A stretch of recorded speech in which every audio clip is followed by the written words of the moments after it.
So that brings us to the question which historians have debated for a long, long time. It's not a good question. And when you pose a bad question, you're likely to get a bad answer. The question is, who freed the slaves? And the answer is, everybody freed the slaves. In other words, there is no one answer to that. Did Lincoln free the slaves? Did Congress free the slaves? Did the Army free the slaves? Did the slaves free themselves? The answer is yes. All of the above. All of the above had something to do with the end of slavery. And it's pointless to say this one answer is correct or this answer, but nonetheless, historians have spent a lot of ink on that. Certainly, the disintegration of slavery from within was accelerating by this point where the Union Army was, but most of the South, the Union Army is not there. But certainly in western Tennessee, in eastern Virginia, and now in this really important plantation belt right around New Orleans, which, near New Orleans is one of the big plantation areas, sugar plantations particularly. Now, and then of course the Sea Islands, thousands of slaves are now either within Union lines or running away to Union lines. Slavery is disintegrating where the Union Army is present. The slaves viewed the war through their own history. Naturally, that's the only way you can view it.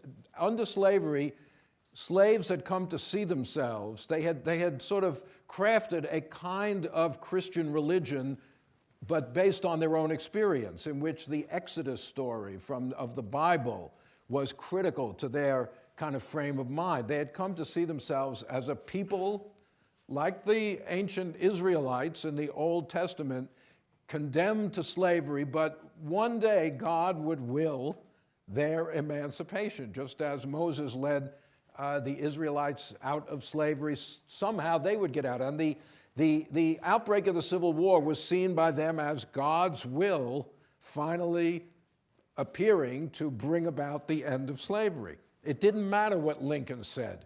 It didn't matter what generals said. This was the course of events. The Civil War would be the vehicle for their emancipation. And on a more practical level, as I said last time, they realized that the presence of the Union Army destroys the coercive power of the planter class, especially because by this time, more and more plantations, and we'll talk about this right after the break, are under the control of women. As men are drawn off to the Army, it leaves in charge women or very elderly or infirm men, and the power, even on individual plantations, even away from Union forces, the power is shifting because slaves feel more and more capable of challenging the authority on the plantation. Now, some people say, why wasn't there a slave rebellion, an outright slave rebellion during the war? Well, that was the worst time to have a slave. The South was an armed camp. There were armies everywhere. That was not the time to have a violent uprising.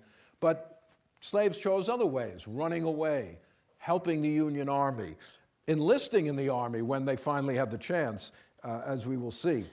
And when the Union Army appears, as I say, in southern Louisiana, you have a little sense, by the way, if you saw 12 Years a Slave, of how brutal slavery was in that part of Louisiana. And slaves turned the tables. The Union Army appeared, in one plantation, they set up a gallows out and said, this is for you, master, unless you leave, you can leave, but if not, this is what's happening. They drove off overseers. According to a newspaper, one slave, quote, went straight to his master's chamber, dressed himself in his best clothes, put on his watch and chain, took his stick, and returning to the parlor, informed his master that for the future he might drive his own coach. That's from a Louisiana newspaper. So whatever the Union government said in terms of policy, this is what is happening on the ground. So that's one factor in the changing policy towards slavery. Another is the growing influence of the radical Republicans, Because remember, the radicals have been saying from the beginning of the war, you cannot win the war as a conventional war. It must become a war against slavery. You must make a target of the underlying infrastructure of the Southern economy. It is slavery that is enabling them to keep these armies in the field. And so that must become a target. Now, at the beginning, as most people said, no, I don't know about that. But increasingly, the lack of military success exalts or increases the power of the radicals because they have a plan, they have an alternative. The policy is not working, somebody has to come forward with another policy, and they have one. So more and more people are listening to them. From the beginning of the war, the radicals are pressing for emancipation and the enlistment of blacks in the Union Army, black men in the Union Army, and after a while, not at the beginning, as we will see, black suffrage. That is, in a post-war South, black men need to have the right to vote. That's not on the agenda in 1862, but it will come later on. Thaddeus Stevens, in September 1862, says in Congress, "It is plain that nothing approaching the present policy will subdue the rebels. Whether we shall find anybody with a sufficient grasp of mind and sufficient moral courage to treat this as a radical revolution and to remodel our institutions, I doubt." But that's the radical vision, you see.